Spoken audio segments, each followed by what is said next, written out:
1970 में रूसियों ने जमीन पर छेद करने का फैसला किया क्योंकि उन्हें लगा कि जमीन के नीचे कई खजाने हैं जिन्हें जमीन पर ड्रिल करके खोदा जा सकता है। इसलिए जमीन पर चारों तरफ खुदाई की जाने लगी और ये सिलसिला 5 साल तक चलता रहा और 5 साल बाद ये गड्ढा 7 किमी यानी कि गहराई तक पहुंच गया।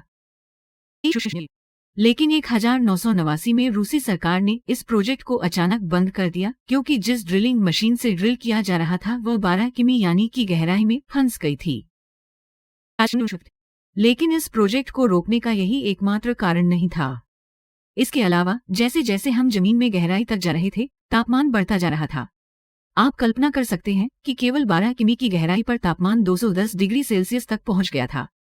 इस प्रोजेक्ट पर काम करने वाले मजदूरों ने बताया कि जब हम जमीन की गहराई में जाने लगे तो हमें डरावनी आवाजें सुनाई दी।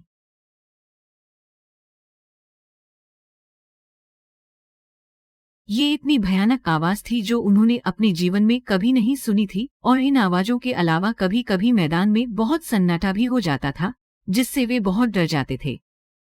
इन रहस्यमयी बातों के अलावा एक बात यह भी थी कि जिस गति से जमीन में ड्रिलिंग की जा रही थी उसके मुताबिक ये लोग 1140 साल में जमीन के आधे हिस्से तक ही पहुंच पाए थे। तो सोचो जमीन पार करने में कितना समय लगता है।